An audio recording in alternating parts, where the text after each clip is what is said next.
G7 के देश आए अमेरिका को सपोर्ट करने। अमेरिका को आखिरकार G7 के देशों की मदद लेनी पड़ गई। कच्चे तेल की कीमतें $15 गिरी। जी हाँ दोस्तों, अमेरिका के राष्ट्रपति भले ही कहें कि उन्होंने जंग जीत ली है और उन्हें किसी भी देश की मदद की जरूरत नहीं है, तो दोस्तों ये बात या तो वो झूठ बोल रहे हैं या फिर उन्हें इस बात का पता नहीं है। दोस्तों हाल ही में कच्चे तेल की कीमतें $115 प्रति बैरल तक पहुंच गई। पूरी दुनिया में दोस्तों तेल को लेकर हाहाकार मच गया। सारी दुनिया के लोग दोस्तों ट्रंप को क्रिटिसाइज करने लगे कि आखिरकार तुम्हारी जंग, हम क्यों इसको लेकर कीमतें भरें। यही कारण है कि ट्रंप का क्रिटिसिज्म होता देख दोस्तों ट्रंप G7 की देशों के पास पहुंचे और G7 देशों को अपील की कि तुमने जो तेल ले रखा है उस तेल को आज इंटरनेशनल मार्केट के अंदर रिलीज करो ताकि कच्चे तेल की कीमतें गिरें।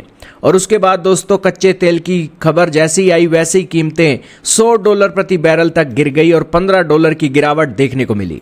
दोस्तों आप सोच कर देखिए, ट्रंप जो कह रहे थे कि मुझे यूके की ज़रूरत नहीं, किसी तीसरे देश की ज़रूरत नहीं, मैं अकेला ही सब कुछ कर लूँगा, वो ट्रंप आज कह रहे हैं कि देखिए उन्हें G7 के देशों की मदद चाहिए ही थी। और उसी कारण से दोस्तों $15 की ये गिरावट आई है। नहीं तो दोस्तों ट्रंप के कहने पर तो दोस्तों सारी दुनिया के अंदर हाहाकार मच जाता।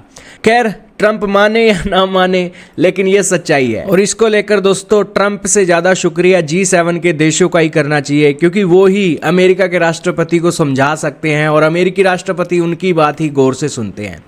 खैर दोस्तों एक G7 के देशों से यह न्यूज़ आई तो दोस्तों भारत के सरकारी सूत्र भी एक्टिव हो गए।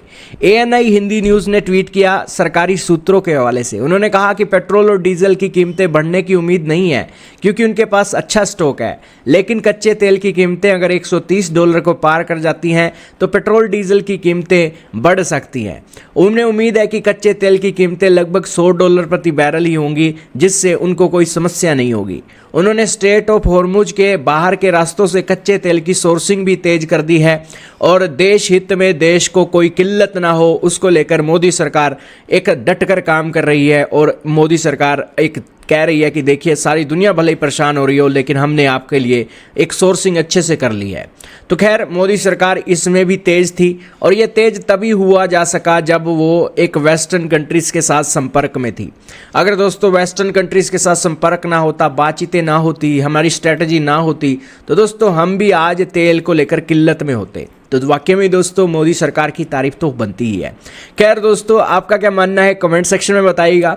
लेकिन ट्रंप का गुरूर आज टूटा है कि वो कह रहे थे कि वो अकेले ही जंग जीत लेंगे, लेकिन ये इतना आसान नहीं है। यही कारण है कि डायलॉग और डिप्लोमेसी को जगह तो आखिरकार देनी ही पड़ती है। और फाइनली ट्रंप साहब प्रेशर के अंदर आए और G7 के देशों साथ बात की और G7 के देशों ने भी मदद करने के लिए वो इसलिए तैयार हो गए क्योंकि उन्होंने जो सस्ता तेल अपने स्टॉक के अंदर रखा हुआ था उसको अब वो महंगे दामों में बेचेंगे।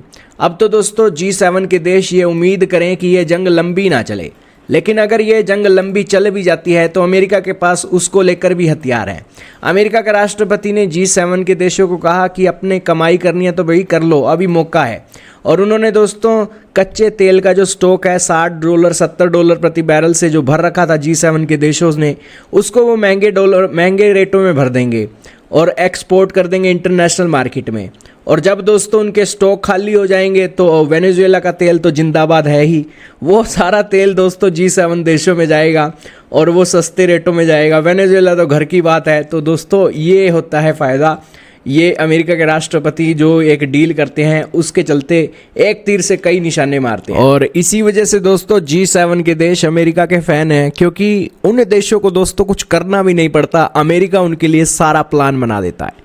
तो अब दोस्तों G7 के देश इस कमाई को बड़े प्यार से बड़े शौक़ से खाएंगे और इसी के साथ पूरी दुनिया के देश भी इसलिए खुश हो जाएंगे कि भाई $150 तेल की कीमतें हो गई थी, वो G7 के देशों की वजह से $100 $90 हुई है।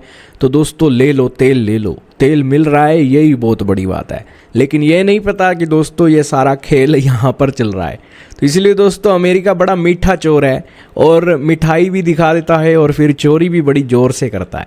तो खैर दोस्तों, इसे बिजनेस कहा जाता है प्रोफेशनल लैंग्वेज में। और दोस्तों, मान गए अमेरिका जैसे देश को, जो बेसिकली एक कदम भी उठाता है तो वो ये सोच कर उठाता है कि इस कदम से मेरे को इतना फ़ायदा होगा, तभी वो कदम उठाता है, नहीं तो वो दोस्तों कदम ही ना उठाए। तो इस बात से आप समझ लीजिए कि अमेरिका किसी जंग में एंट्री ऐसे ही नहीं करता, उसके पीछे उसके बड़े बड़े हित जुड़े हुए हैं और यही कारण है कि हर किसी को खुश करता है अमेरिका। आपका क्या मानना है कमेंट सेक्शन में बताइएगा। लेकिन दुनिया में कोई उठकर आज ये नहीं कह सकता कि अमेरिका के राष्ट्रपति आज दुनिया को खुश नहीं कर रहा। वो आज बंदा इतनी मेहनत कर रहा है कि दुनिया के सभी लोगों की एक डिमांडें उसके पास आ रही हैं और उस हिसाब से वो लोगों को दोस्तों सेटिस्फाई करने का पूरा प्रयास कर रहा है। आपका क्या मानना है कमेंट में बताइएगा।